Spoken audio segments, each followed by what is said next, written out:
Bonjour, bonjour. Bienvenue pour ce jour 14 de l'Advent of Code.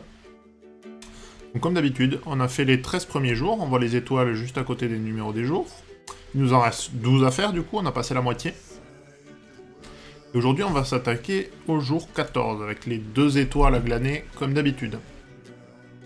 Alors, rigolite, je ne sais même pas ce que ça veut dire.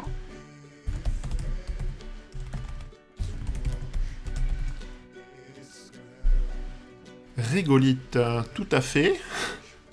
Ça m'aide pas beaucoup. Et qu'est-ce que ça veut dire rigolite? Du grec régos, couverture, et lithos, la roche. Ok, donc c'est une couche de poussière à la surface d'une planète sans atmosphère ou d'un satellite. Au moins on apprend des choses.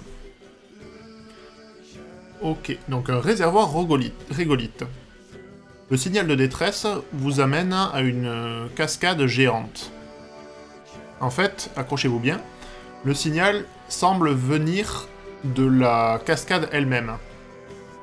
Et ça ne fait aucun sens. Cependant, vous remarquez un chemin qui amène derrière la cascade. Correction, le signal de détresse vous amène derrière une cascade géante. Il semble y avoir un grand système de cavernes derrière, et le signal amène plus profondément à l'intérieur. Alors que vous commencez alors que vous poursuivez votre chemin plus en profondeur, vous sentez que le sol tremble pendant un moment. Du sable commence à couler dans la caverne. Si vous ne vous rendez pas compte rapidement de où le sable va aller, vous pourriez finir enfermé. Alors heureusement, votre familiarité, je sais pas pourquoi on nous pointe vers le day 17 de l'Advent of Con, c'était aussi un réservoir. Et là par contre le sable il coulait à l'intérieur de ces réservoirs là. Donc il y avait d'autres règles, mais ok, je me rappelle de cet exo. Donc votre familiarité avec le fait d'analyser le chemin de matériaux qui tombent va être pratique ici. Vous scannez une tranche en 2 dimensions verticales de la caverne au-dessus de vous. C'est notre input de puzzle. Et vous découvrez que c'est surtout de l'air avec des structures faites de rochers. Alors, nos traces de scan, your scan traces, non, pardon, vos scans tracent les contours de chaque structure solide en roche et reportent les coordonnées X et Y qui forment la forme du chemin, où X représente la distance du bord droit et Y représente la distance vers le bas. Chaque chemin apparaît comme une seule ligne de texte dans notre scan. Après le premier point de chaque chemin, chaque point indique la fin d'une ligne droite, horizontale ou verticale à tracer à partir du point précédent. Je crois qu'on a un exemple ici, donc on va avoir ça, puis ça.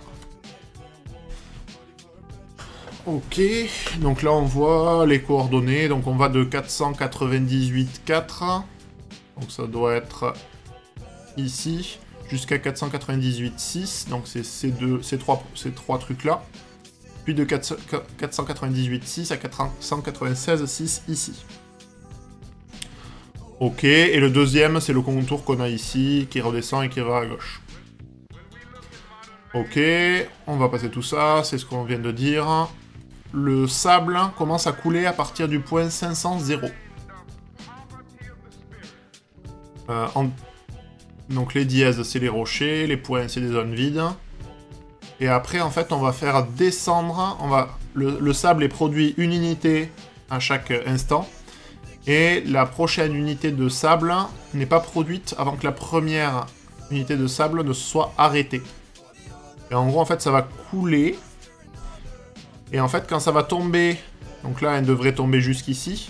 Comme la case, d'abord, il tombe tout droit. Et si la case est prise, on va en bas à gauche. Et si elle est prise, on va en bas à droite. Donc la prochaine, elle va aller là. Donc ces trois-là, la suivante, elle va rester ici, elle ne peut pas aller ni à droite ni à gauche. Donc celle qui va arriver ici va aller en bas à gauche parce que c'est vide, et va aller en bas à gauche parce que c'est pas vide. La suivante va venir ici, celle d'après va venir là.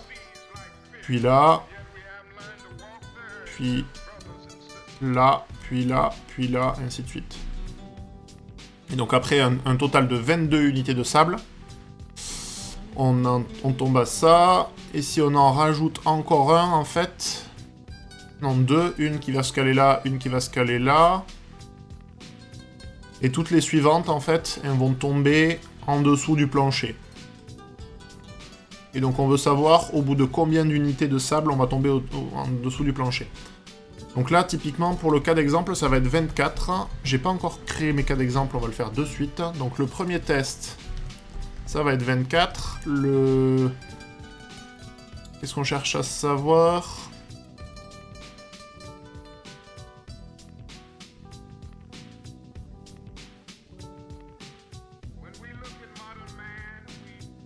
Donc on veut calculer les unités de sand, de sable qui passent.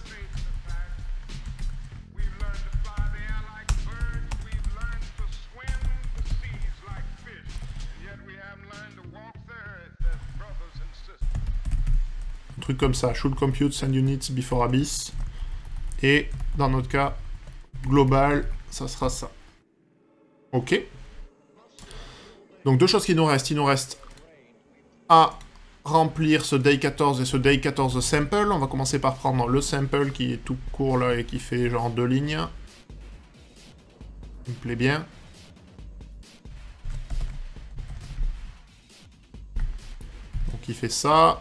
Et notre day 14, on va aller le récupérer aussi. C'est notre input. Qui du coup va être probablement beaucoup plus costaud.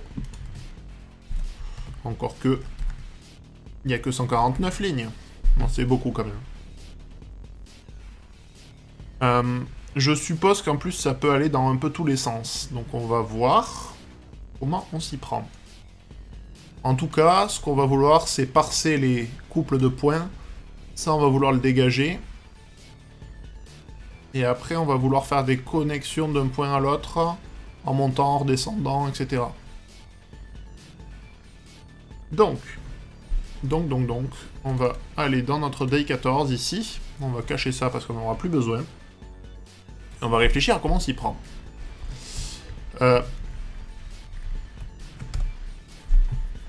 Probablement que le plus simple, c'est de ne mémoriser que les positions des rochers. Et donc on va essayer de faire une map. Une map de toutes les positions des rochers. Donc en gros, on va prendre chacune de nos lines, on va les mapper vers une liste de positions. Donc on va pouvoir flat mapper ça.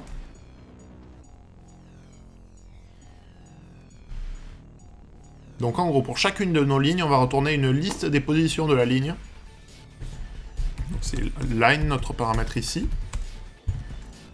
Et en gros, ce que j'ai envie de retourner moi, c'est une list of de positions. Je sais pas comment on l'appelle, pose, position, peut-être pose, peut-être. Je crois que c'est un XY ce qu'on avait, bon, on va voir. Donc en gros, ça là, on peut l'appeler rocks.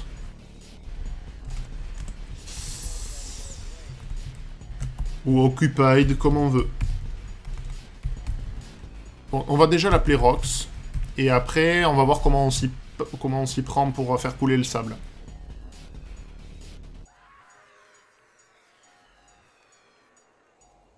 Ok. Donc, si je considère les rochers, on va les afficher. Et on va return 0 pour l'instant. On se fiche de cette méthode. C'est juste pour tester qu'on arrive bien à parser les lignes. Donc, la fameuse line, là, on va vouloir la splitter. On avait dit. Et on veut la splitter sur espace, flèche, espace, je crois. Un truc comme ça. Et on va mapper ça sur... it.split, on va les resplitter sur, je crois que c'était des virgules. Alors je reprends.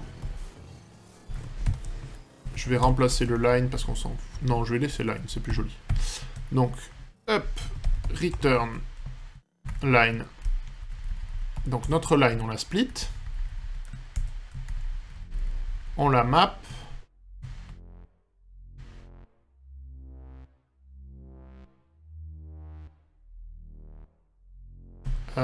Ça, on va aussi le mapper avec string to int. Donc en gros, là je split. Je vais récupérer un tableau de 2 éléments qui sont des chaînes de caractères, qui sont les valeurs numériques de la position. Je vais pas le return, ça je vais le... c'est quoi? C'est les nodes, on va l'appeler.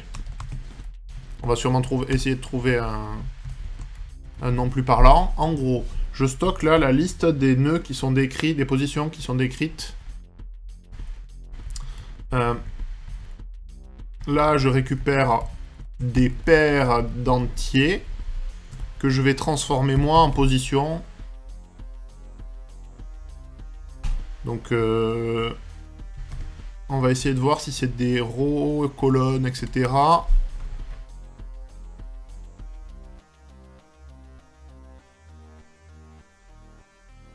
Le X et le Y. Donc c'est X et Y. Donc là, on va faire une poste de X, Y.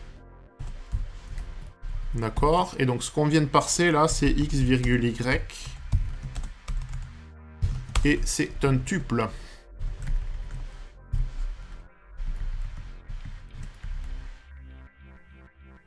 Donc en gros, ici, on devrait avoir nos nodes qui vont bien. Et on va lancer nos tests pour vérifier sur le sample qu'on a bien les 3 positions qui nous intéressent. Donc ça ressemble à position 1, position 2, position 3. Et par contre, ce qu'il nous faut maintenant, c'est générer les positions intermédiaires. Donc entre celui-là et celui-là, on va vouloir le Y égale 5, notamment. Et entre celui-là et celui-là, on va vouloir le X égale 497. On va vouloir générer toutes ces positions. Donc comment on va se faire? On va prendre le premier node.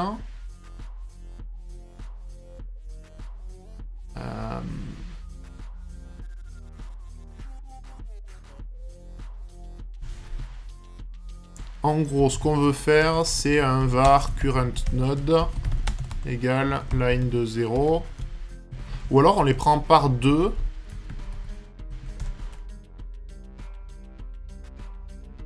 On va être malin. On va les prendre par 2. Donc on va prendre nodes avec une window de 2. Et on va mapper ça. Donc en gros, je les prends 2 par 2. Et en gros, je vais avoir P1, P2. Là, je vais avoir 2 positions. Et là, je vais retourner la liste des positions qu'il y a entre ces deux-là en les incluant. Du coup, on veut quoi? On veut P1.x jusqu'à P2.x. Alors c'est ça où je suis embêté, c'est que je veux le min des deux jusqu'au max des deux ou un truc comme ça. Alors le plus simple, c'est de faire un truc comme ça.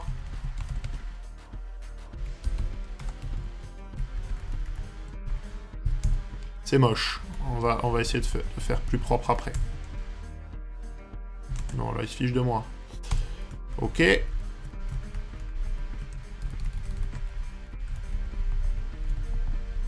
Donc on a min x, on veut du max x, on veut du min y et du max y. Et donc ici on veut du min du max, Et ici on veut du x, puis du y, puis du y et y.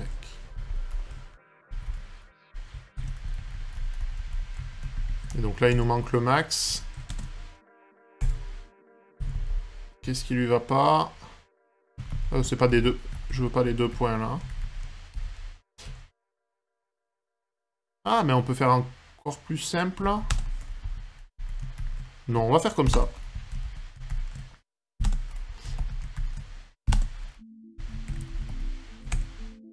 Et là, en fait, on veut prendre de min x jusqu'à min y.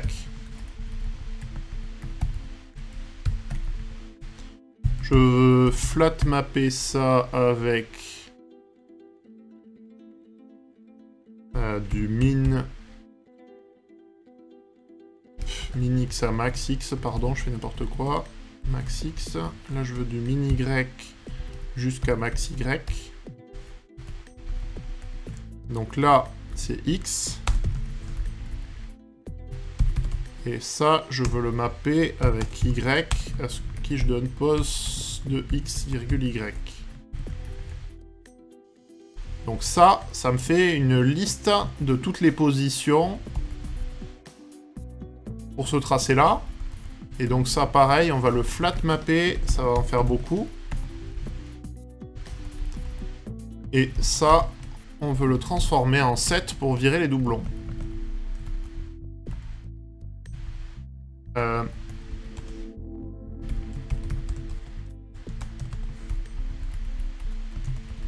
là, est-ce que si je retourne juste all pos, je pense que ça va pas marcher. Si, ça devrait marcher. Il veut juste un itérable, il me retourne une liste. Est-ce qu'on peut en refaire un set ici, ou... peu importe. Et donc là, on va essayer d'afficher les rocks tout court. J'ai pas d'autres prints cachés, je crois pas. Bonjour Jean-Fidev. Bienvenue. Alors, le sample, est-ce qu'on a toutes les positions qui nous intéressent? On a dit qu'on voulait y égale 4, 5, 6, puis 496, 97 et 98. Il me manque... Non, il est là, le 98. Ça m'a l'air pas mal, hein. Donc là, je pense que j'ai extrait toutes les positions. Alors, on a beaucoup de flat maps et de trucs comme ça. Donc en gros, je prends chacune de mes lignes. Pour chacune de mes lignes, je parse le contenu pour avoir les positions des différents points de ma ligne. Donc si je montre vite fait... Donc pour extraire ça comme étant des positions, en X et en Y. Une fois que j'ai fait ça, je génère toutes les positions intermédiaires, c'est-à-dire celle-là, celle-là, toute celle-là, et toute celle-là. Donc là, c'est ce que je fais avec ça. Et je fais des ranges du min au max. En X, en Y. Je vire les doublons, ça c'est manière 2. Peut-être on pourrait le faire juste une fois la suppression des doublons sur le dernier flat map ici. Les nodes ici, on peut continuer comme ça, comme des bourrins. Pas du tout. Si, on doit pouvoir.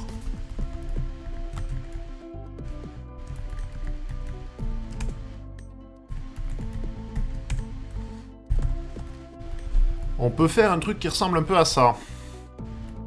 Et donc on peut du coup directement return ça.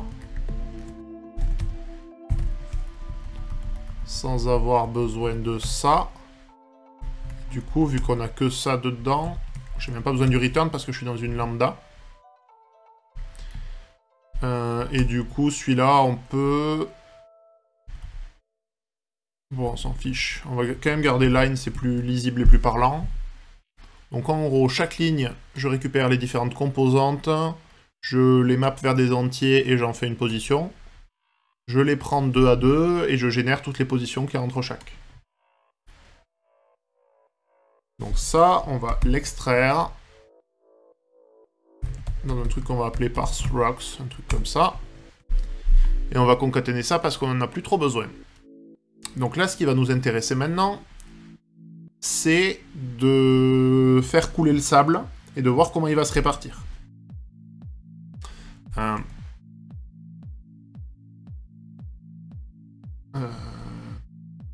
va avoir une variable qui va compter le nombre de fois où le sable est descendu. Comment on appelait ça On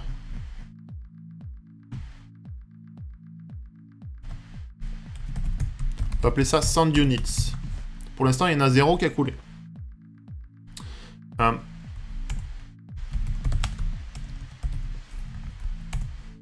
Là, à chaque début de boucle, donc on va faire une boucle while. Pour l'instant, je vais mettre un while true. On va voir ce qu'on en fait. L'idée, c'est... Ici, je vais réinitialiser la position.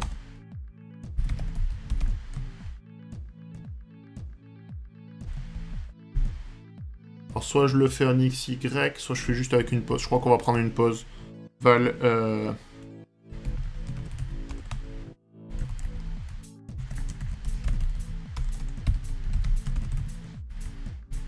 Donc on va je crois que c'est 500,0. On va vérifier de suite dans l'énoncé. Je crois que c'est l'endroit d'où sort le sable en fait.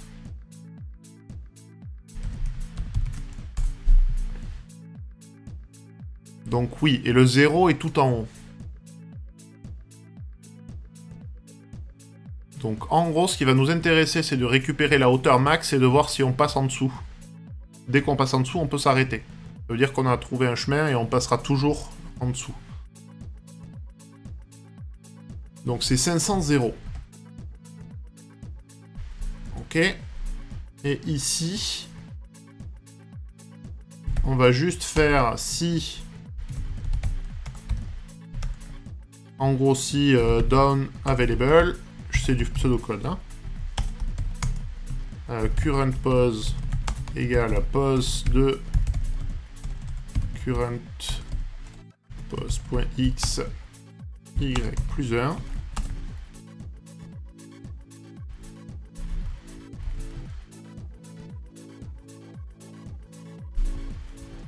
Et en gros, on a 2 while imbriqués, je crois.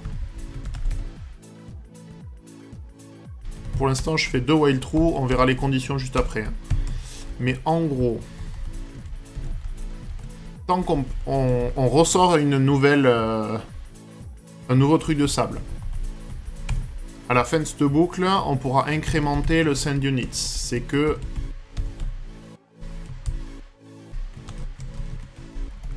on sera arrivé au bout. Cette boucle-là, on va la quitter que si on peut plus descendre, que si le truc de sable arrive dans une position finale. En gros, là, on va avoir if, else if, down left available. Ici, on va avoir un else if, down right available. Et ici, on va avoir un else. Donc là, on peut plus bouger. Auquel cas, dans ce cas-là, on va pouvoir break le cycle. Ça pourrait se réduire à un while il y a une des 3 pauses en question qui sont vides.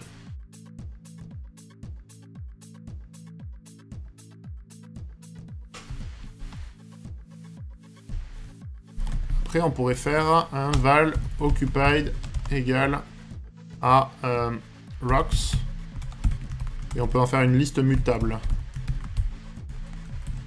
Un set mutable même. Donc en gros, les rochers ils vont pas bouger. Par contre, dans occupied, on va y rajouter le sable qui est arrivé à destination. Et donc le else, il est ici. Et c'est ici que le occupied de ma position là, on va add, pardon, la position, la current pose. Et on va break le cycle. Je pense que c'est le plus simple, on va juste faire un while true. Et est-ce que ça peut pas s'écrire juste repeat, le while true? Non. Donc il nous reste, c'est down available, c'est facile, hein. Down available, c'est current.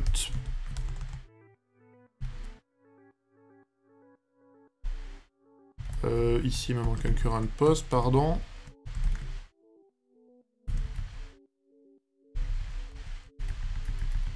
en fait, c'est celui-là. Hein.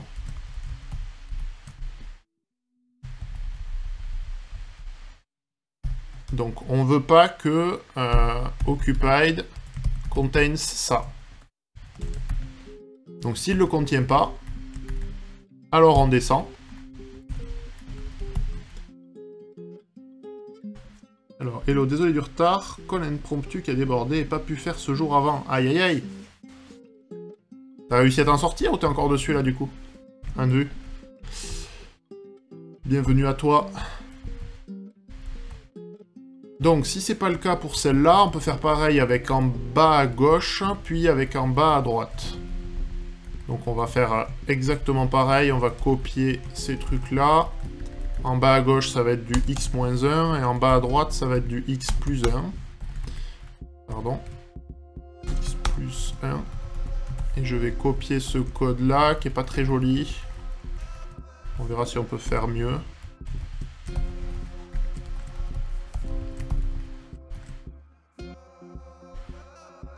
Donc ici, c'est x plus 1. On pourra le factoriser, je pense.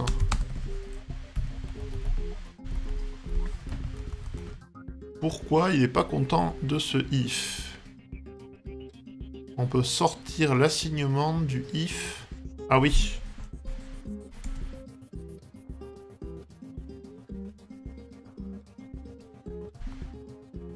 Ah, j'aime bien.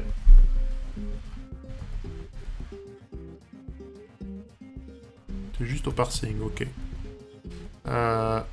Donc, là, on n'est pas trop mal. Le parsing, je l'ai caché. Il est là. Mais c'est du Kotlin, du coup, j'ai fait des feintes avec les ranges.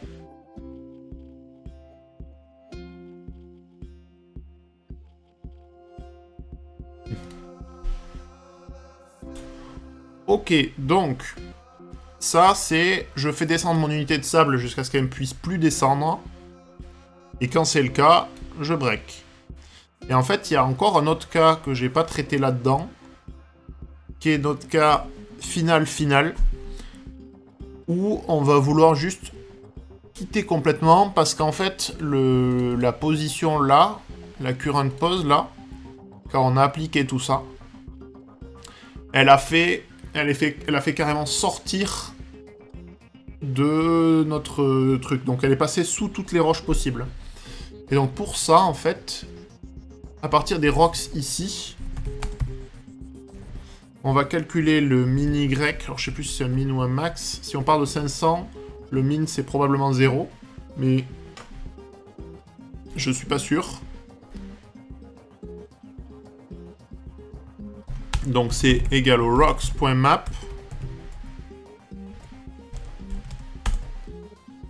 de hit.y.min.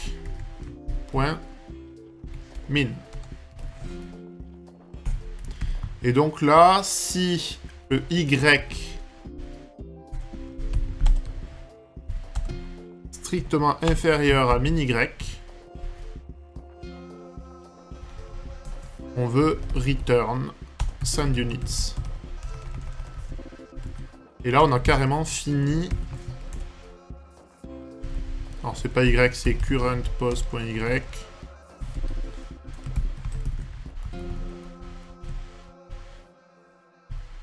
Donc ça, on l'atteindra plus jamais. Mais là, on devrait avoir un truc qui tourne. On va essayer de l'exécuter pour voir. Non. On retourne 0, visiblement. Donc, je me suis gaufré quelque part.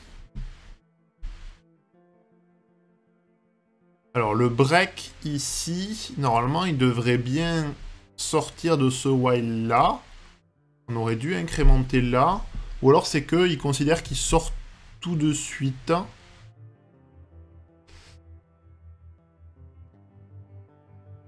Donc là, c'est s'il peut plus descendre. Alors, je fais des bêtises, je crois. C'est des Y-1, pas des plus 1 partout.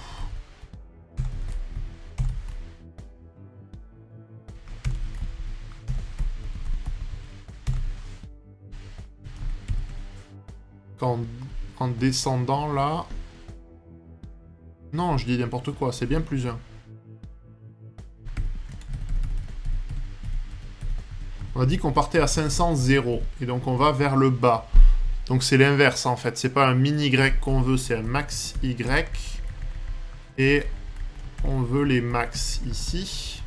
On va permettre à notre IDE de nous aider en faisant un max off ici plutôt. Et ça, on va en faire une référence parce que je préfère. Donc max Y. Et donc là, c'est quand Y a dépassé notre max Y. Donc ça, c'est mieux. Ah, c'est mieux. Donc là, on a le bon pour le sample, on a bien les 24. Et du coup, pour notre input, ça devrait être 745, la bonne valeur. On va vérifier ça de suite. Et on va passer, si tout va bien, à la partie 2. Je confirme, on va passer à la partie 2. Ok, donc vous réalisez que vous avez mal lu le scan. Il n'y a pas un vide infini en bas du scan. Il y a un plancher. Et vous êtes debout dessus. Vous n'avez pas le temps de scanner le plancher, du coup on va considérer que c'est une ligne horizontale infinie avec une coordonnée Y égale à 2 plus le plus grand Y qu'on a trouvé dans notre scan. Ok. Donc notre max Y qui va nous servir, ça va être un max Y plus 2 qu'on va vouloir mettre le plancher. Dans l'exemple ci-dessus, la coordonnée Y la plus grande de n'importe quel point est de 9, et donc le plancher va être à Y égale 11.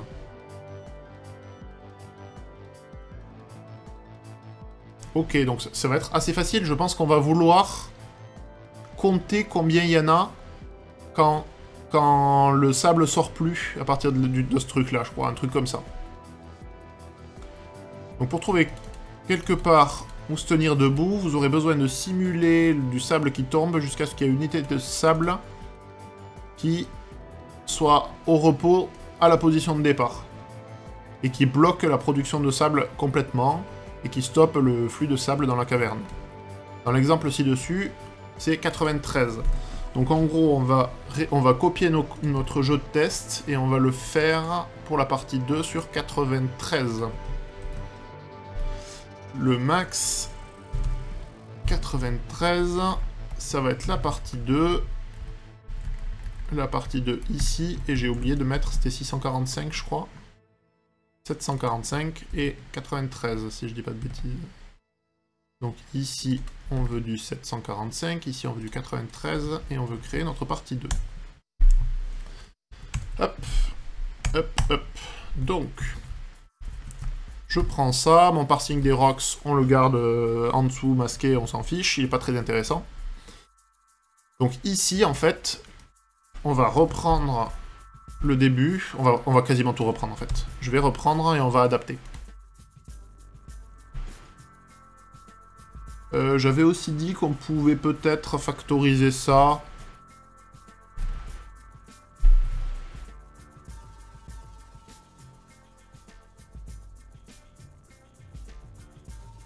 Peu importe en fait, ça changera pas grand chose je pense. Donc on va considérer que c'est la même chose et on va juste rajouter... non, on va pas considérer que c'est la même chose, je reprends. En fait on va juste rajouter, on va pas les rajouter à la liste des rocks. Par contre on va considérer que si le Y il est un max Y, alors ça va sauter, mais si le Y il est à un max Y plus 1, alors on va passer directement dans cette branche là.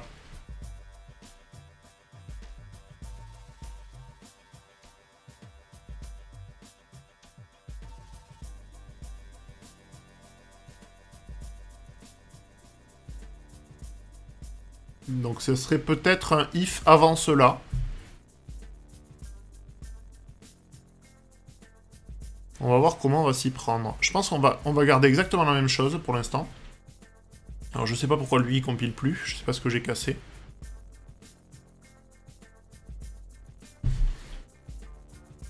Qu'est-ce que j'ai cassé dans ma partie 1?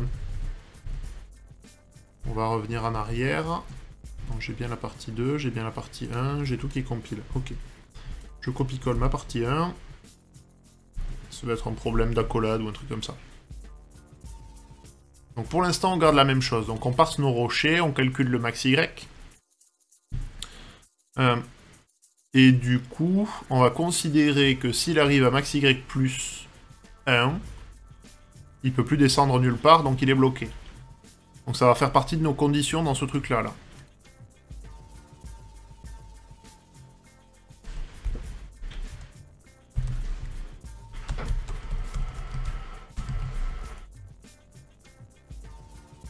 Donc on a dit que c'était à max Y plus 2, le rocher, donc si on est à max Y plus 1, alors on la bloque. Donc là on va pas retourner les sand units du tout. On va juste faire ça là.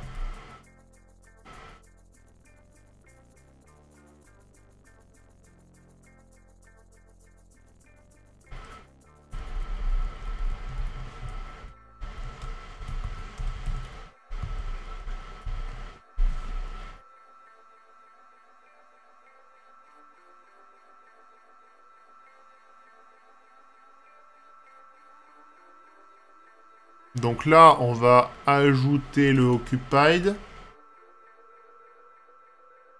Et au moment où on ajoute le 500 on veut être notifié en fait.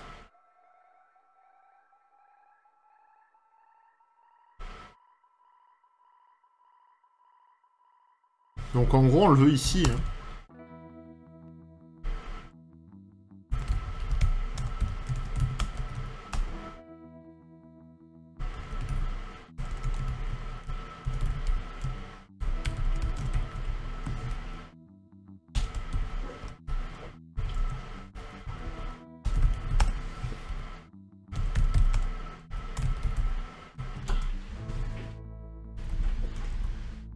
On va tester ça. Donc ce que j'ai rajouté, j'ai enlevé le return dans ce cas-là. Par contre, je considère que si j'arrive à la dernière ligne avant la super ligne qui fait tout le plancher, je considère que je me suis bloqué là et je le rajoute dans ma liste des positions occupées. Et après, une fois que j'ai parcouru tous ces cas-là, je vérifie si ma position bloquée actuelle, c'est la position d'où sort le sable, si jamais j'ai ma solution. On va voir ça. Si ça marche. Il y a peut-être un décalage de 1, on va voir. Ouais, il y a un décalage de 1.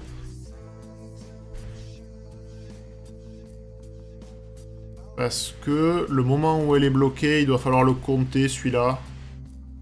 Donc on peut juste retourner sand units plus 1 et je pense qu'on aura la réponse.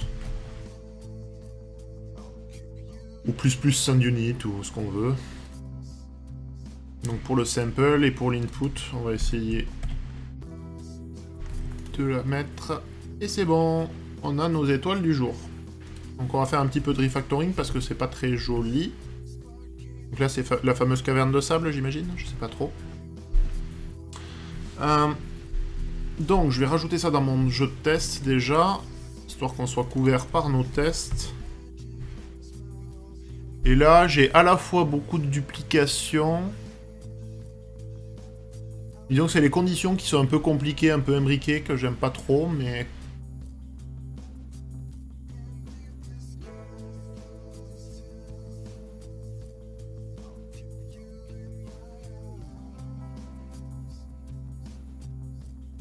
Est-ce que j'ai vraiment beaucoup mieux? J'aime pas la double boucle while là, mais...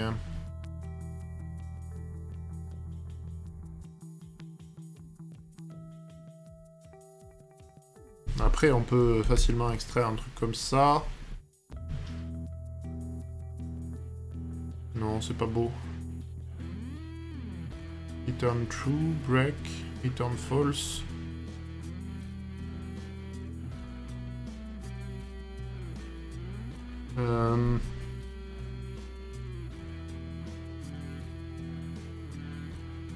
Ouais, j'aime pas. J'aime pas. Après, ça fait une vingtaine de lignes de code, même pas.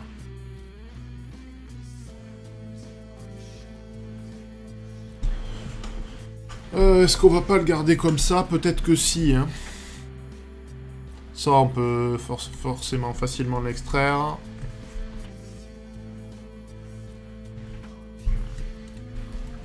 On peut même l'extraire ici. Send...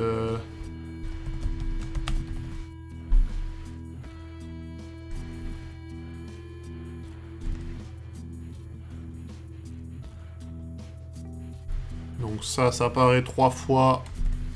Hop.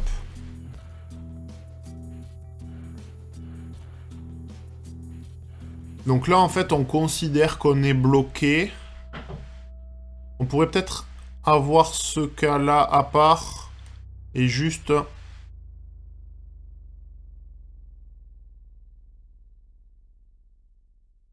En gros, on est... là, ce qu'on essaie... On essaie les 3 positions.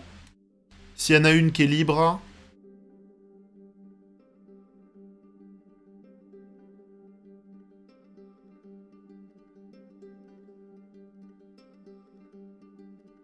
S'il y en a une qui est libre, on l'applique en gros.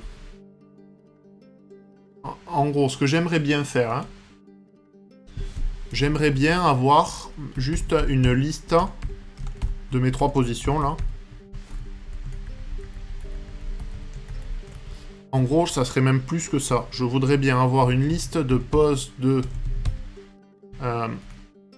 0, 1, virgule, pose de -1, 1, et pose de 1, 1. Donc ça, c'est les 3 positions que j'ai envie de tester dans l'ordre. Ces positions-là, je vais les mapper avec current pose plus hit. Alors, j'ai pas mis le plus pour les positions, donc on va rajouter l'extension function dessus, sur les poses. Et donc...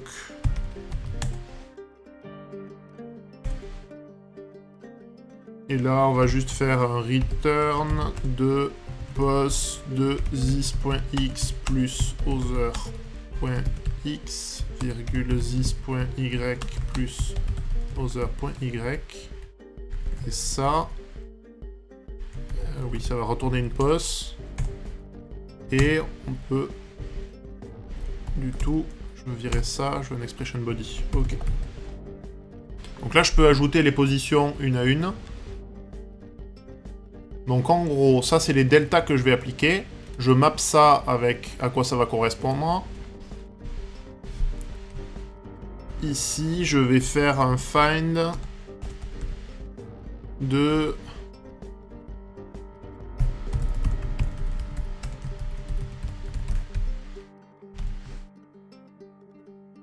En gros, je vais chercher si je trouve une position qui n'est pas occupée.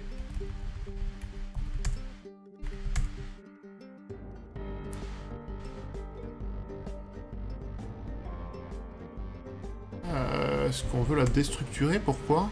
Ah non, je veux pas la déstructurer.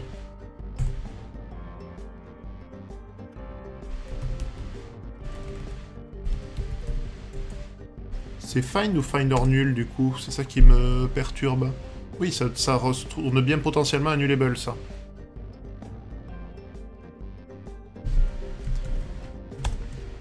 Non, find. Donc je prends la première que je trouve qui vérifie cette condition-là. Il n'y a pas que cette condition-là, en fait, qui m'intéresse. Il y a ce cas-là, potentiellement, que j'aimerais bien repasser en dessous de tout ça, en fait. Mais dans l'idée, c'est... Je veux pas que ça soit contenu, et... que it.y égale à max y plus 1. Du coup, normalement, je peux faire sauter ça. Et là, je peux avoir if found Alors, current pos égale à found. C'est if found différent de nul. Et ici, j'ai le cas else, où on a les deux cas qu'on avait en dessous. Donc en gros, là, je fais sauter tout ça. Et on doit pouvoir juste faire ça. Si jamais, ça me paraît déjà beaucoup plus clair. Donc en gros, j'essaie de voir s'il y a des positions libres sur lesquelles on peut bouger. Si c'est le cas, ben, j'update la position courante. Si c'est pas le cas, je vérifie si c'est la position finale, auquel cas j'ai gagné. Et sinon, je ne fais que rajouter... Donc je peux virer ce else qui ne sert plus à rien du coup.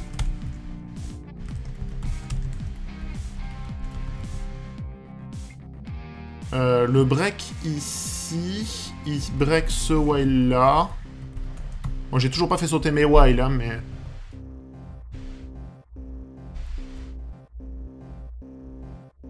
En gros, c'est un while found, mais...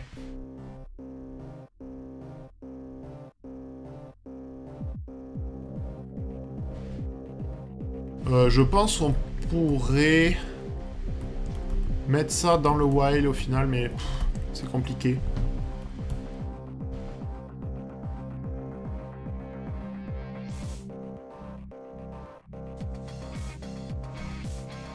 Donc déjà, on va vérifier que ça marche toujours. Là, je l'ai fait que sur une des deux parties, on peut le remonter aussi en haut. Ben, j'ai tout cassé. Là, je retourne plus que 1 maintenant. C'est rigolo.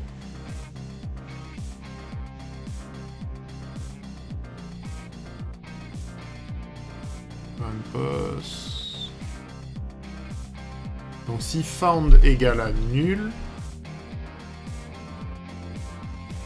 c'est que je suis bloqué.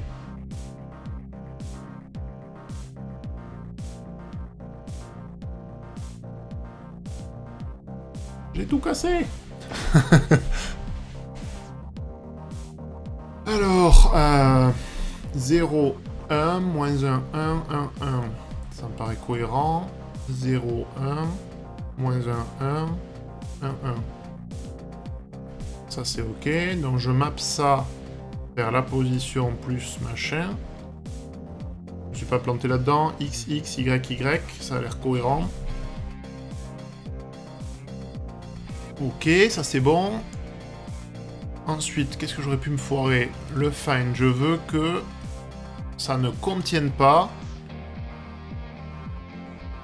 et que ça soit différent de max plus 1. Je pense que c'était ça. Non. Ouh. C'est rigolo, ça.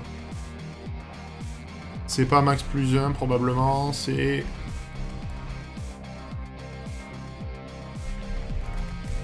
strictement inférieur à max plus 2, on va voir.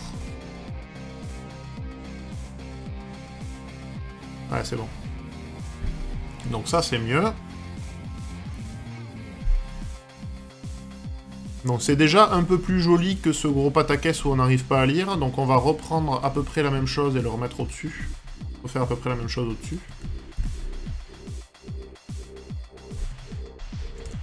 Alors. Ça, on peut le mettre au-dessus de ça. Donc si on est au max Y, c'est bon, on a gagné. Ça, on n'en aura pas besoin. Et ça, cette condition-là, on n'en a pas besoin.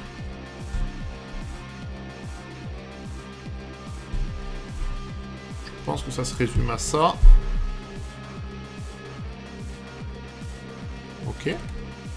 Ça me plaît un petit peu plus comme code. C'est pas parfait encore, mais c'est un petit peu plus joli.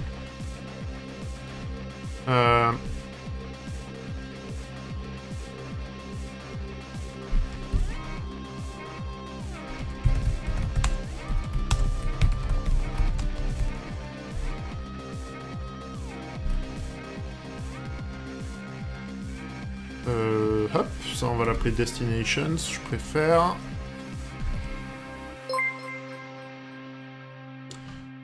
Hop. Merci pour le follow, Mavba. Donc là, on est pas mal. Est-ce qu'on peut encore améliorer ça? J'aime toujours pas ces doubles boucles while, mais je vois pas comment le faire autrement proprement. En fait, la condition, c'est celle-là qui nous fait breaker. Et du coup, ça revient à calculer si on trouve ou pas. Donc on pourrait potentiellement le faire, genre... Est-ce que ça existe, ça? Var found. On peut l'initialiser à nul ou à n'importe quoi, on va voir. Et ici, est-ce qu'on pourrait le réaffecter?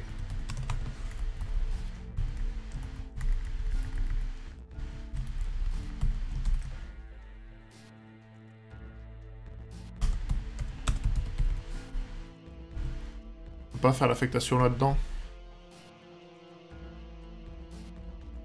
Alors les assignements sont pas des expressions en Kotlin. Et donc, il y a des langages où c'est le cas. Non, on va rester là-dessus, je pense. On va se contenter de ça et on va finir l'exo de hier, probablement. Bon, pour le coup, on a toujours tout qui tourne. Je pense qu'on va garder ça comme ça. Pour notre jour 14. Et du coup, l'algo qui m'embêtait hier, c'était un truc sponsor. Je vais vous remontrer ce que c'est. C'était le Maily, je crois. Et du coup, je dois avoir aussi un Maily test. Ok. Donc, je vais vous remontrer à quoi c'est censé correspondre. Maily, c'est ça. En gros, on a des enfants avec les directions pour aller jusqu'à ces enfants. Donc c'est un sponsor hein, sur aocmailysearch.com. Et du coup, pour aller chez les enfants, on a les directions avec droite ou gauche. Et on cherche à faire le moins d'arrêts possible pour livrer tous les enfants. Sachant qu'un arrêt, ça correspond à une case dans cet arbre-là, sachant qu'on peut concaténer les nœuds s'il n'y a qu'une branche possible sur un nœud. Donc là, le write, il n'a pas de branche write, ici, il n'y a pas de RR. Du coup, on considère que c'est pas vraiment un arrêt, et donc on le compte pas. C'est un peu ça l'idée. Donc, j'avais fait la première partie qui consistait à partir d'une route, d'une racine, et à aller vers l'enfant où il y avait le moins d'arrêts. Là, par exemple, c'était Tommy. Il y a un arrêt ici, un deuxième arrêt ici. Tous les autres, ils sont à 2 arrêts ou plus. Et vu qu'on privilégie les gauches sur les droites, c'est sur lui que ça tombait. Et donc, la deuxième partie, la partie 2, en fait, on veut aller à chaque fois de proche en proche. Donc, d'abord, on va aller voir Tommy. Puis après, on va aller voir le plus près de Tommy. Et le plus près de Tommy, c'est 1, 2 et 3, c'est carreau normalement. Donc je remonte d'un pas, je redescends d'un pas, et je redescends encore d'un pas. Ceux-là, ils sont à 4, donc on va pas les voir. Celui-là, il est à 4 aussi. Non, pardon, il est à 3 aussi. Donc de même que celui-là. Sauf que, vu qu'il est à droite, on privilégie la gauche. Et ceux qui sont de l'autre côté, c'est pareil. Donc là, on va devoir aller voir Tommy d'abord, puis Caro. Depuis Caro, on a le choix entre celui-là et celui-là. Donc on va d'abord aller voir le gauche, qui va être Shayaline Thomas, pour un pas de plus. Puis 2 pas de plus, on va aller voir Kero, et ainsi de suite. Donc c'est un peu tordu. L'algo, il est un peu costaud. J'avais pas fini d'écrire l'algo, mais en gros, la partie 1, bon, j'ai le parsing de l'arbre qui est un peu compliqué, que j'ai dans une méthode à part qui marche très bien. Et après, en fait, l'idée, c'est tant qu'il y a des enfants à livrer, je vais partir du nœud courant, donc c'est le current node là, et je vais chercher l'enfant le plus près, le nœud avec des enfants le plus près. Donc j'empile le nœud courant, et je vais aller voir de proche en proche les nœuds, pour essayer de trouver le plus proche. Donc d'abord en nombre de pas, et ensuite en gauche avant droite. Et donc c'est ça qui est un peu tordu. Donc je les parcours. Alors c'est un parcours en largeur d'abord, dans l'idée. Et c'est là que la complexité de l'algo qu'il faudrait que j'arrive à mettre en place est par là. Du coup... Donc là, je visite mes nœuds. Si je constate qu'il y a des enfants sur le nœud, c'est que j'ai trouvé le bon nœud. Donc je peux incrémenter mon nombre de pas totaux du nombre de pas courants pour aller jusqu'à ce nœud-là.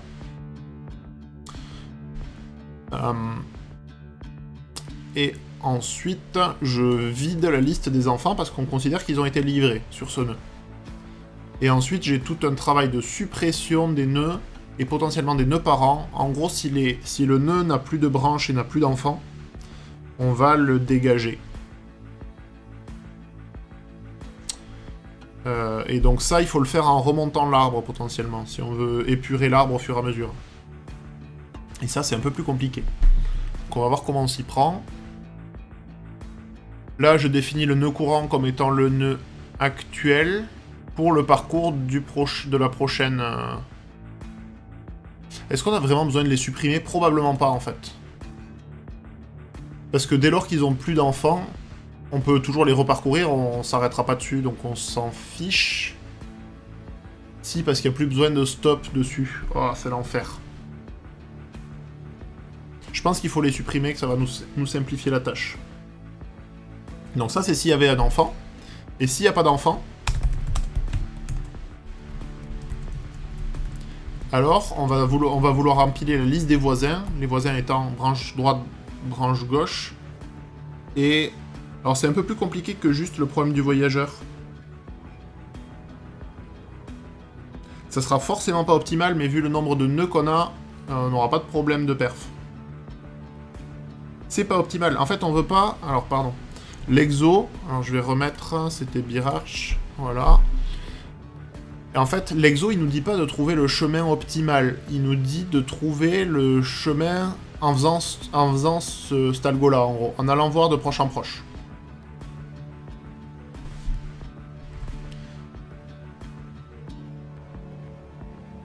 Alors, du coup, sinon, on va empiler la liste des voisins, et fonction de si on est sur un nœud... Ouais, tout à fait, je suis tout à fait d'accord, par contre. Et donc là, en fait, c'est... Si...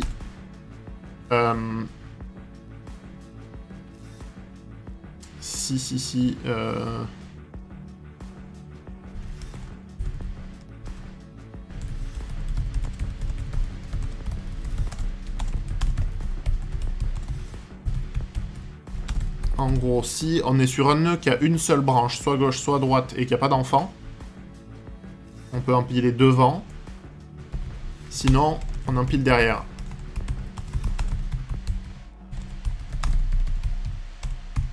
Pour moi, c'est ça.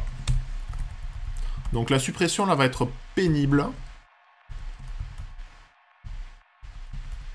Var delete node to delete. Ça m'embête parce qu'en fait, il faudrait le faire après avoir calculé le prochain. Ça m'embête beaucoup, toute cette partie-là, en fait.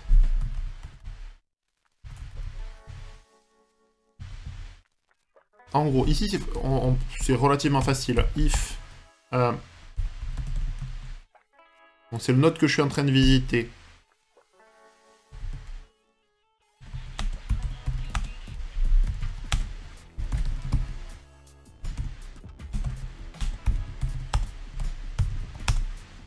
Donc si sa branche gauche est vide, ou si sa branche droite est vide, et que on sait qu'on est dans le cas node de point children empty, donc on est déjà dans ce cas-là.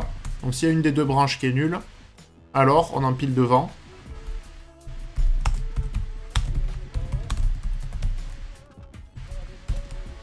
Else, on empile derrière.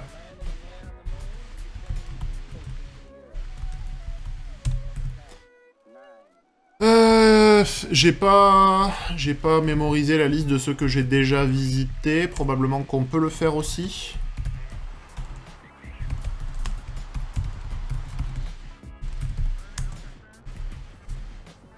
C'est quoi? C'est des... Je sais même plus. Des pass nodes.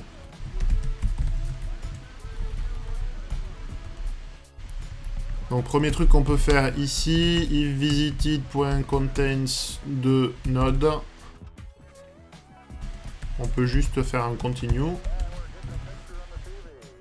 Et sinon, je peux virer le else, ça ne sert à rien en fait.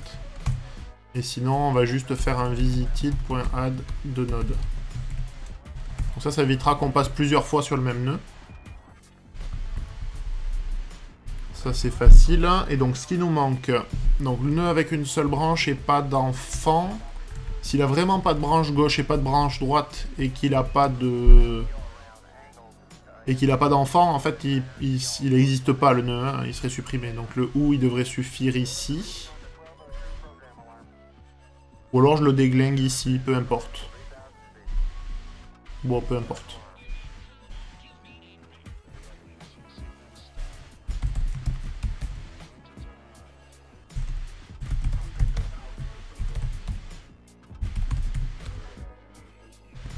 Donc on va créer une méthode direct neighbors qui va nous remonter en fait le parent, puis plus les nœuds gauche et droite s'ils sont non nuls. Et là on va push ça dans le toVisit.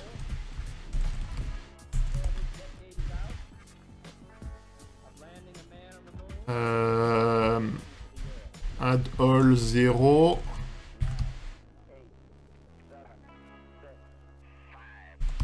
Et notre.directNeighbors. En gros, je vais ajouter en début de liste tout cela. En commençant par celui du haut, puis celui de gauche, puis celui de droite. Donc lui, il faut qu'il retourne au gauche-droite. Donc les direct neighbors, ça va être 7 ou une paire, une liste, on s'en fout. Par contre, il n'y a pas besoin du int ici, je veux juste le passNode.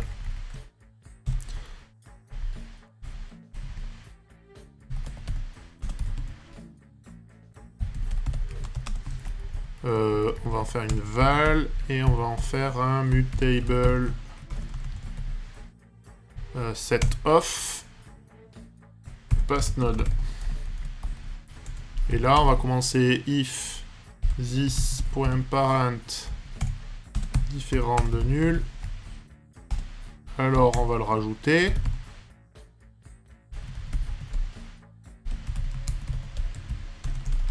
Et on va faire pareil pour les deux autres, le gauche et le droite, dans le bon ordre.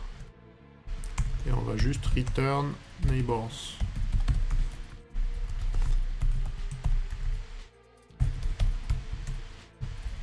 On va refactoriser ça après. Hein.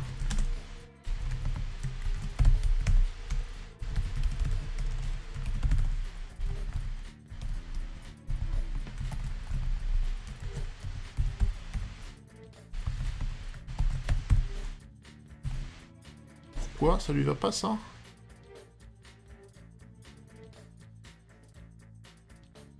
Ah! Bon, on va faire plus simple. On va faire plus simple. On va juste faire ça.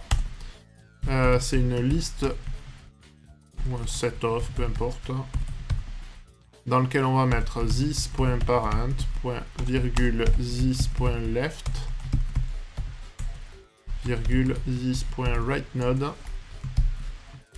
On va filter nul. Donc on va garder que les non nuls. Et on va retourner un set de ces positions non nulles.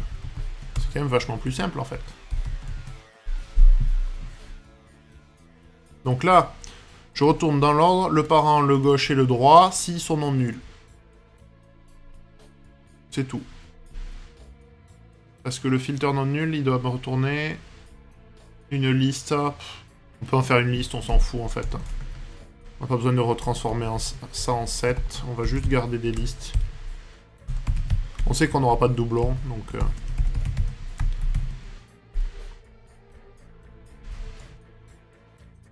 Hop, list of not null, c'est encore mieux. De plus en plus court. Donc là, j'ai les voisins directs. Donc je vais rajouter dans ce dans le cas que j'avais au-dessus. Donc, hop, ça, je vais le concaténer, on s'en fout. Donc ici, je vais rajouter à l'index 0 tous mes voisins directs. Et par contre, il faut que je les mappe avec it to la position, le nombre de steps. On n'incrémente pas le nombre de steps parce que c'est pas vraiment un arrêt en fait. Et du coup, sinon on empile derrière. On va faire la même chose, mais sans préciser l'index. Pour les empiler derrière.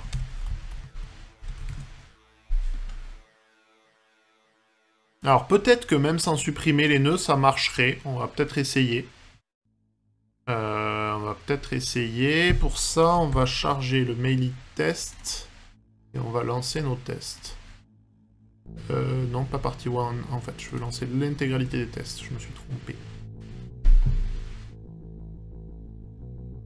Oh, on a des belles Stack Overflow. Donc peut-être qu'il faut quand même supprimer les...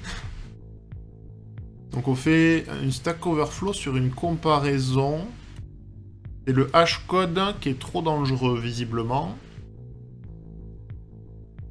En fait, le hashcode par défaut sur une data class, nous c'est des data class, il va considérer tous les champs. Et là, vu que les trucs sont récursifs, vu qu'il y a le parent, on doit exploser en vol à cause de ça. Du coup, on va forcer la redéfinition du hashcode. Et dedans, on va juste mettre les champs qui nous intéressent. En fait, on pourrait très bien y mettre juste le pass. Deux nœuds sont identiques s'ils ont le même pass. Ça suffira. Ok, donc on repasse la partie 1. Et le sample, on trouve 0. Ce qui n'est pas très bon signe en soi. Parce qu'on fait un return 0. Ça, c'est pas bon. Alors, ici, on veut juste retourner les total steps, si je dis pas de bêtises. Qu'est-ce qui se passe sur mon run, là? Il a toujours pas fini l'input. On va l'arrêter, déjà. On va voir si ça marche sur le sample. Je suis pas sûr du tout. Non, je retourne toujours 0.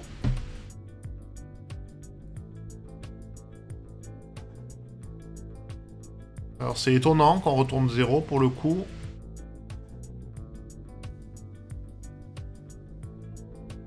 Alors, je visite le premier nœud. Je vais probablement rajouter tous ces enfants. Donc dans le tout visite, je devrais passer ici. Je pense qu'on va passer en debug dedans et on va essayer de voir ce qui se passe. Donc celui-là, je vais le lancer en debug et on va s'arrêter sur... On va faire des breakpoint lines ici.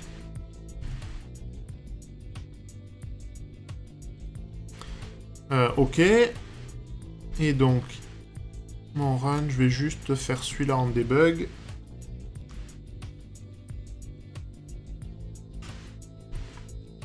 Ok, donc, j'arrive bien. Et il a... Alors, ça doit être, je dois être sur le root node, en fait. C'est bien lui, parce qu'il n'a pas de passe. Lui, c'est le root node. Donc, le root node, lui, il a un left node et un right node. Qui, par contre, n'ont pas de nom. Ah, si, ils ont un pass. On va afficher... Donc, ça, c'est le toString ici. Plutôt que d'afficher les children, on va afficher le pass, peut-être. Ça sera plus pratique. Ok. Et donc, lui, il a des enfants. Gauche et droite, le current node, qui est le root node. Et du coup, on va essayer d'ajouter... On va regarder les direct neighbors. Et on va... Ah, mais non, attendez. Ici, c'est steps plus 1. C'est ça qui fait qu'on est à 0, en fait. Je le relance en mode run. Ah! Visiblement, on est un peu trop efficace. Pour les visiter tous. Et je suis curieux, je veux juste... Non, c'est pas Total Steps plus 1. J'ai un endroit, je vais voir le suivant. Je veux juste tester ça.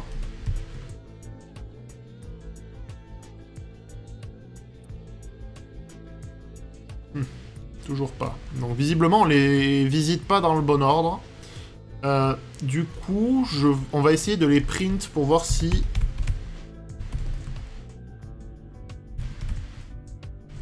On va essayer de les print juste pour voir. Est-ce que j'ai même pas les noms des enfants? Si, on pourrait. Point children. Et là, on va faire un truc genre... delivered presents to...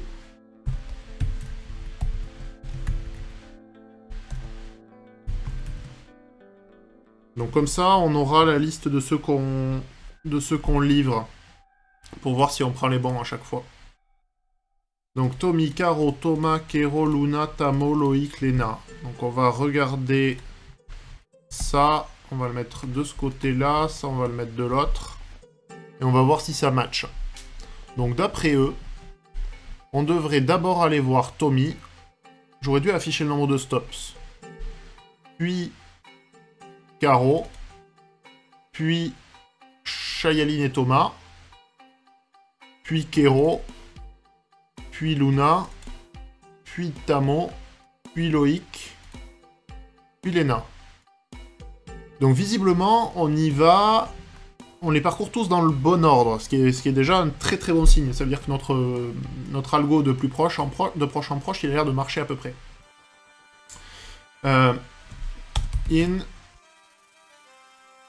$total steps. Donc ça, peu importe. Et donc là, je suis curieux de voir si c'est un gros décalage qu'on a et à quel moment il se produit. Donc Tommy, il y va en 0 steps. Ça me paraît étrange déjà. Tommy, on devrait avoir 2 steps en partant du node tout en haut.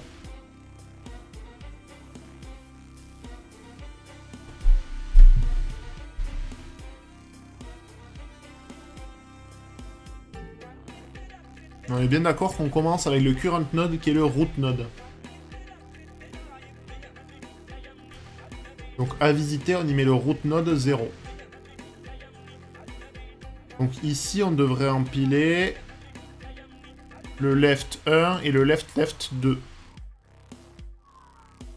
Parce que lui, il a un enfant à droite, un enfant à gauche, et lui aussi.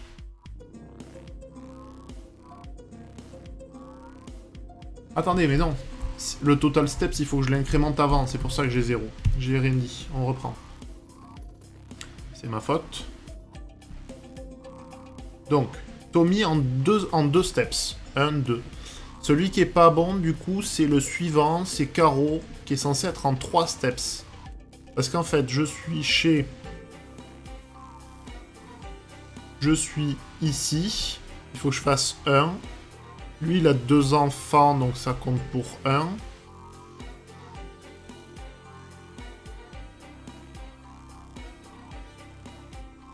Mais là, je pense que je vais pas y couper, il faut que je les supprime. Hein.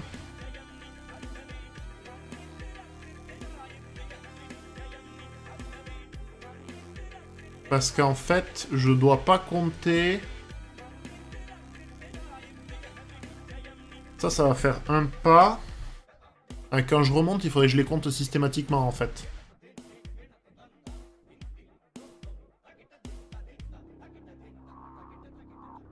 Ah.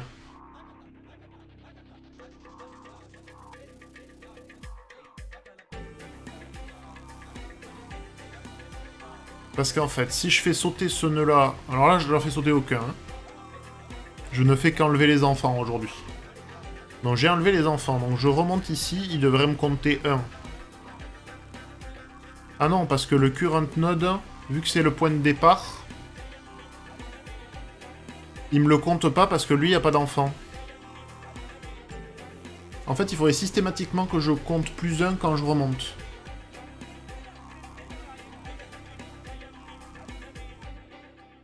Donc, en gros, je pourrais faire 0 ici et 1 ici.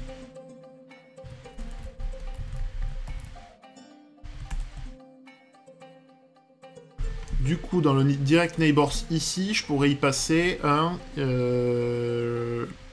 Steps, qui est un int, qui en fait vaut 0 ou 1. Et là, on pourrait retourner une liste de paires de passNode int. Ok, et donc ça, on va le mapper.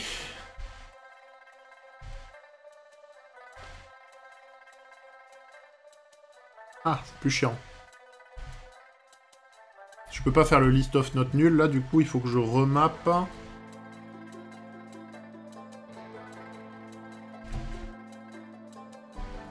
En gros, hein, dans l'idée, ça vaudrait 1, ça vaudrait steps, et ça vaudrait steps.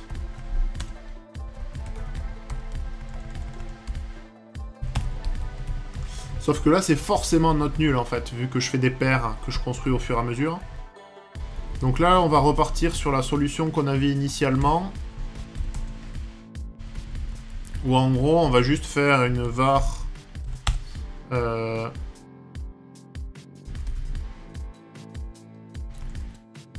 neighbors égale list mutable list of.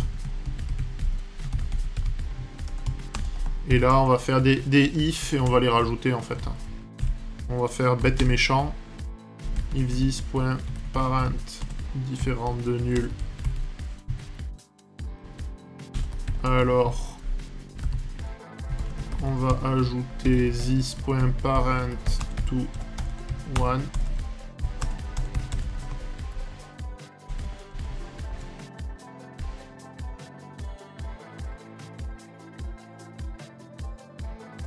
Ah ouais, mais c'est lui.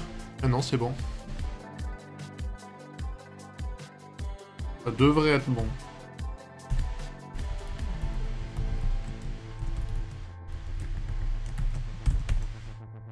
Ah.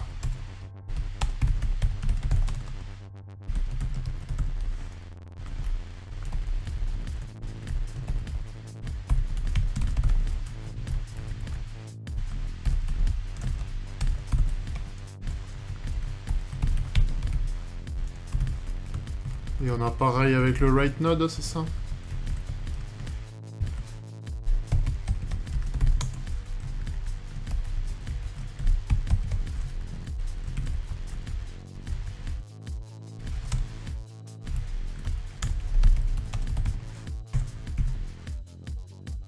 Une val, ça suffira. Et là, on veut préciser le type. C'est des paires de passNode et d'int.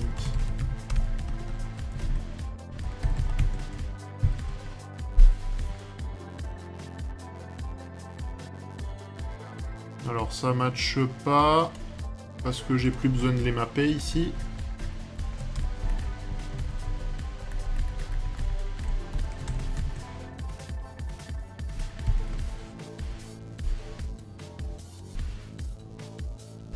Ah, toujours pas. Le Tommy en 0 steps, il me va pas du tout par contre. Hein.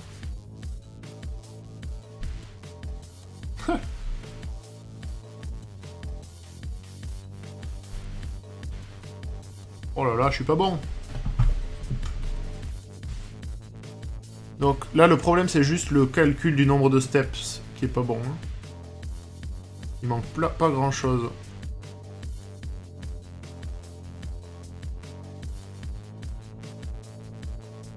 En gros, c'est quand on a trouvé le suivant qu'on pourrait potentiellement supprimer des trucs du parcours. C'est chiant. Si je peux faire sans les supprimer, je préfère autant. Hein.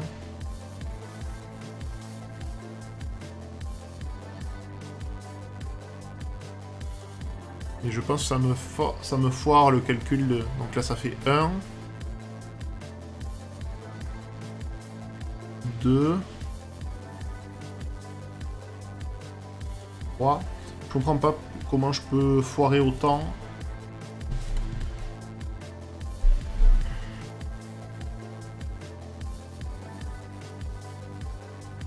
Tommy, Caro, Thomas, Kero. Pourtant, je les parcours toujours dans le bon ordre.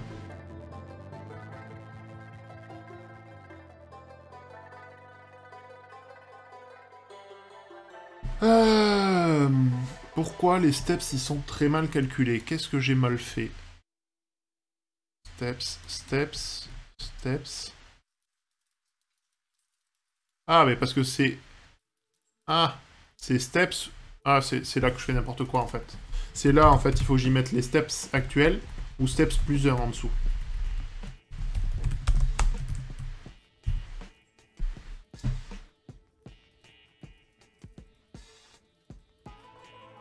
Hein?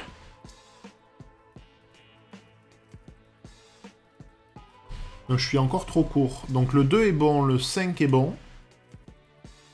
Donc 2 stops, j'arrive ici. En 5 stops, j'arrive bien sûr chez Caro.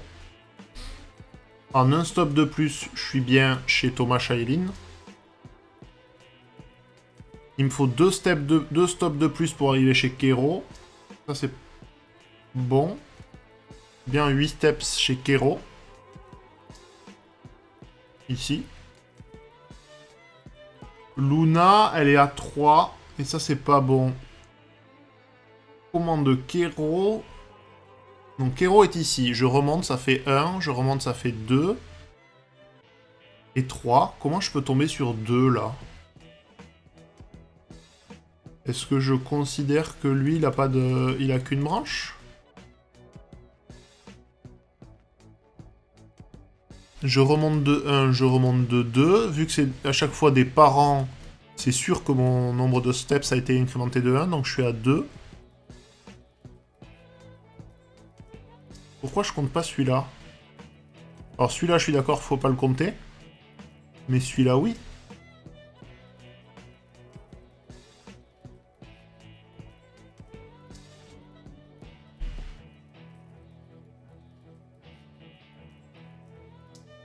Donc lui va bien remonter de 1, 2, 3,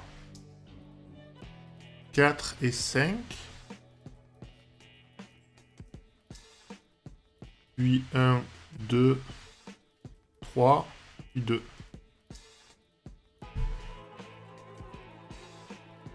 Alors, c'est quoi ce cas tordu entre 8 et 11, là, qui va pas?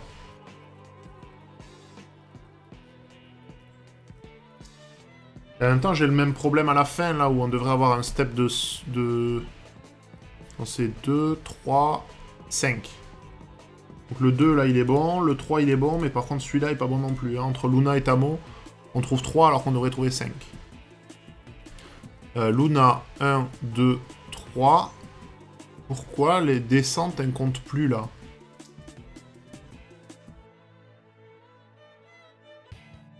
Ah, c'est un « et » ici. C'est pas un « ou ». Non, c'est faux. C'est faux. C'est s'il y a une des deux branches qui est vide, mais là, elles sont pas vides, les branches. Nulle part. Left, right. Celui-là, je suis d'accord qu'il doit pas compter parce que lui, il a qu'une branche. Ah, j'y suis presque. Ça m'énerve. Il manque pas grand-chose, hein. Donc ça, je suis pas sûr qu'on ait besoin de le faire. Vraiment. J'aurais tendance à penser que non. D'ailleurs, ce if ne sert à rien, hein, soyons d'accord.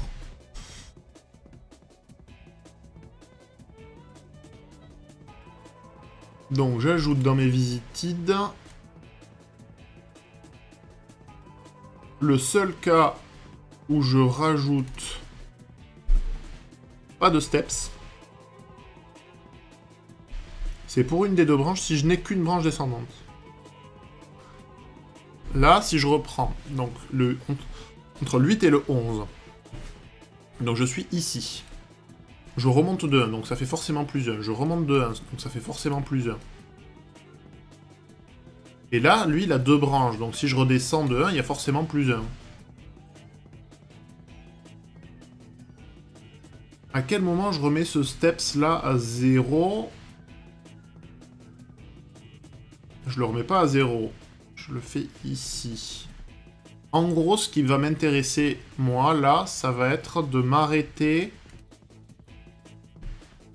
sur... Donc on a dit que c'était Luna.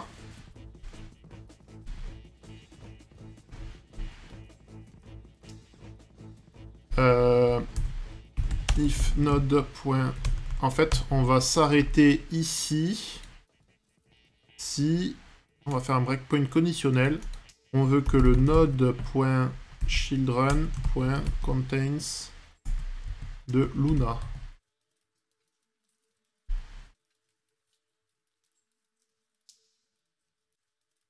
Et on va relancer ça en debug.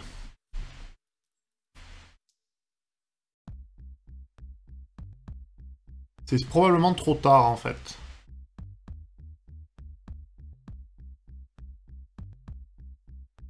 Donc c'est LRRR chez Luna. Elle est seule à cet endroit-là, on est d'accord. Et du coup, les steps, ils ont été comptés à 2. En gros, j'ai empilé 0. J'ai empilé 0 avec lui. Donc en fait, on veut s'arrêter avant, et du coup, on veut s'arrêter sur... Pas sur Luna, sur... Kero. Donc on veut que node.children.contains de Kero. Je vais relancer mes tests. Ok, donc là on est sur Kero. On va avancer pas à pas. Donc lui il a des children, donc on passe à 8. On clear. Et on break. Donc, le current node, c'est le fameux Kero, qui est LR. Donc là, on est bien chez Kero. Kero, dans les toVisit, ils sont pas encore... j'ai juste fait un F8, s'il vous plaît. J'ai pas invoqué, promis. Ok. Pourquoi? Je suis dans un prédicat. Ok. Donc, toVisit, il va être égal à Kero 0. Kero 0. Donc, c'est pas vide, on dépile, on récupère mon Kero 0, là. Les visited, il est vide, donc on va le rajouter dedans. On dit, on vient de le regarder. Donc lui, il a plus d'enfants, vu qu'on a viré ses enfants. Du coup, on regarde son nœud gauche et son nœud droite. On considère que... Il y en a un des deux qui est vide, donc on va faire ça, là, avec le steps à 0. Et en même temps, on n'a pas encore fait de pas. Donc dans toVisit, là, on va aller rajouter le parent, qui s'appelle LRL, avec 1, normalement. Donc toVisit, il y a bien le parent avec 1. On le dépile. Et on va... Lui, on va empiler... on va empiler...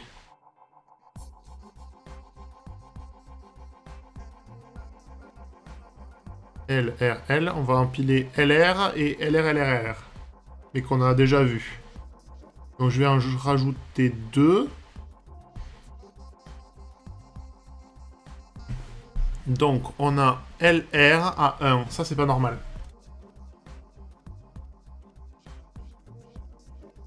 Comment on a pu remettre LR à 1 là? C'est lui que je comprends pas en fait.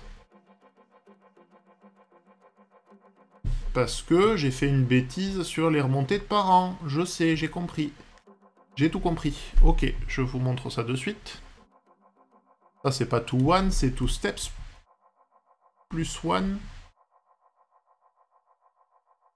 Ah. C'est pas vraiment steps plus one, lui, en fait. Oh, l'enfer. Parce qu'en fait, c'est fonction de si on l'a déjà appliqué ou pas. Donc ça c'est compliqué. C'est pas bon, ce que j'avais en tête. On va réfléchir un peu. Donc en gros, pour le parent, j'aimerais bien toujours avoir mon nombre de steps initial plus 1. Donc soit j'y passe 2 paramètres. C'est pas bon en fait de passer soit step plus 1 ici.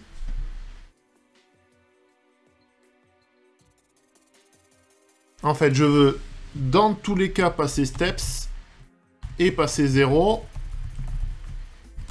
et passer 1. Donc en gros, on veut le steps et on veut le delta.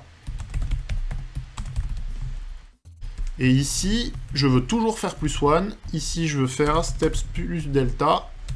Et ici, je veux faire steps plus delta. Et là, ça devrait régler mon problème. Presque. Toujours pas. Donc là, je fais trop de pas maintenant.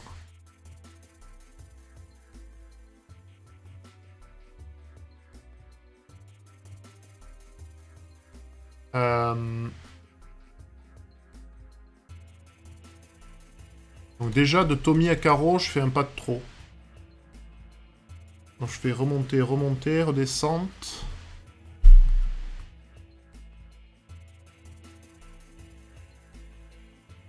En fait, le delta, là, on pourrait le calculer ici, en fait.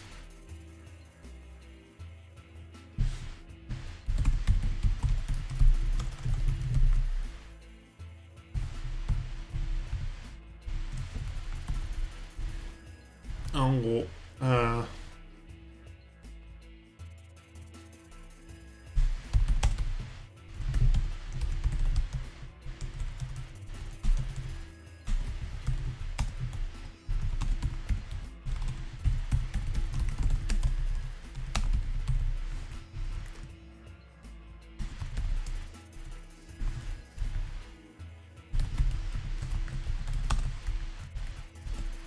En gros, c'est si l'autre nœud est nul, alors c'est 1.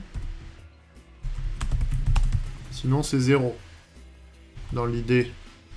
Et du coup, j'ai plus besoin de l'avoir en paramètre. C'est plus simple. Par contre, là où je l'appelle ici, j'ai plus besoin de le passer, en fait. Ah, mais dans un cas, je veux empiler devant, et dans l'autre, je veux empiler derrière.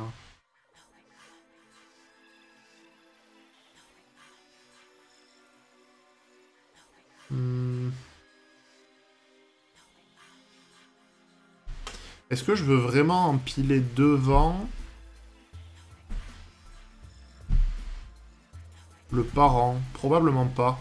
Donc en fait, on voudrait... Alors, je vais encore changer un truc. Donc ça va dégager. Ça va dégager. Ça va dégager.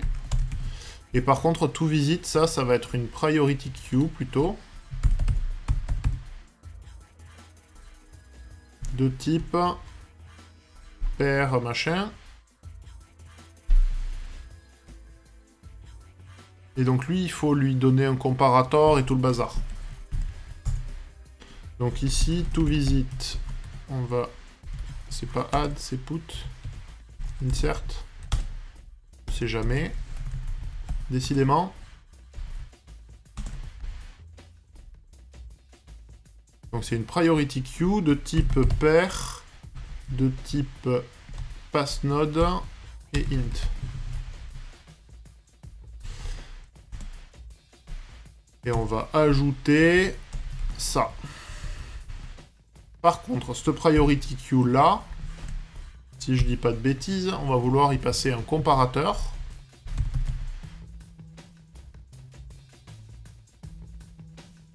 Et donc, on veut comparer par compare by it.second.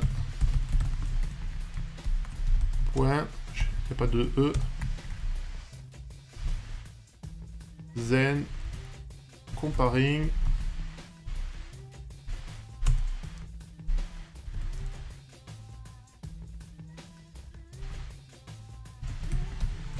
Donc un truc un peu comme ça. C'est faux, hein, c'est pas tout à fait ça. On veut un compare by de pair et Zen comparing.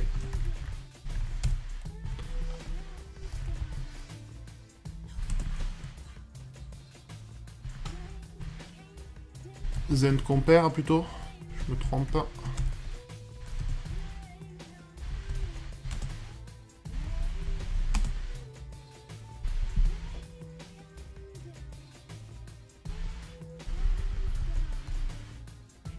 Alors le Zen comparing il prend O1, O2.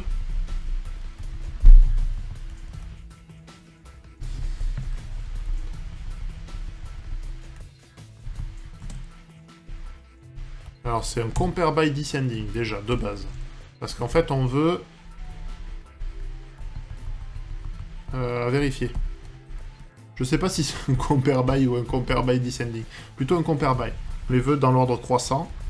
Et après on voudrait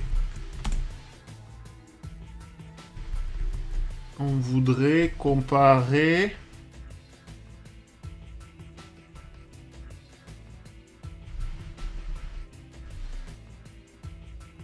On voudrait comparer par ordre lexicographique.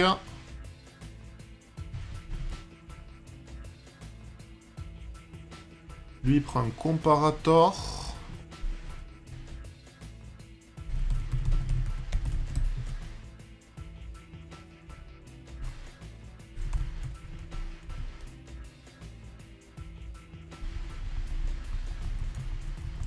J'aimerais bien savoir comment je cale le comparator de la deuxième partie, en fait.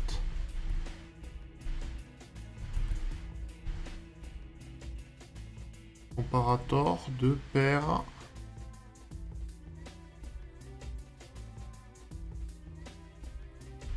Et est-ce qu'on peut pas juste ici remettre un compare by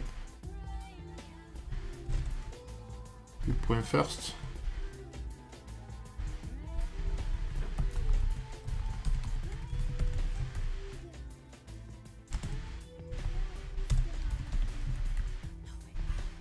Ah, je trouve plus la syntaxe.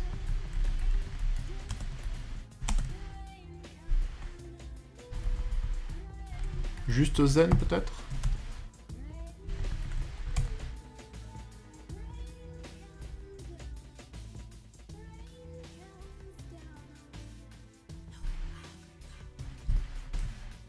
Et là, c'est les passes que je veux comparer. Ok, on va y arriver. C'est toujours pas bon, parce que j'ai mal fermé ma parenthèse. Et ça va être un pop, un truc comme ça. Paul, pic. Pic. Est-ce que le pic est remove? Non.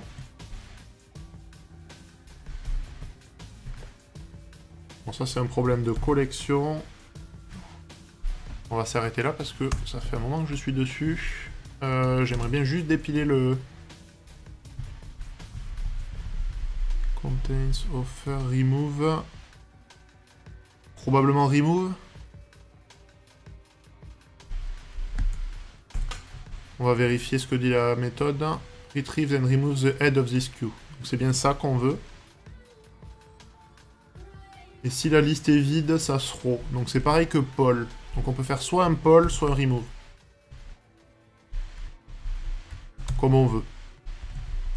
Mais on veut bien throw parce que de toute façon on a vérifié que c'était pas vide. Ok. On va relancer mais ça va pas corriger notre problème.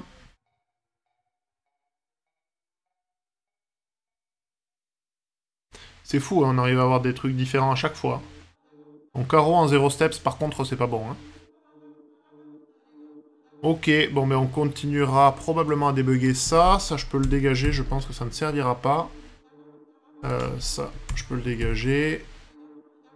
Ok, donc on va s'arrêter là pour aujourd'hui. La prochaine fois, j'essaierai de finir ça en plus de l'exo, si tout va bien. Donc on a bien fini tranquillement celui d'aujourd'hui, qui était plutôt simple pour un jour 14. Demain, on s'attaque du coup au jour 15. On continue à suivre le rythme, je continue à publier les vidéos à chaque fois sur la chaîne YouTube. Donc si vous voulez avoir accès à un replay, ils y sont sur Twitch et sur YouTube. Et voilà, je pense qu'on va s'arrêter là pour aujourd'hui. Merci à vous d'avoir suivi, et à très bientôt. Bonne journée à vous.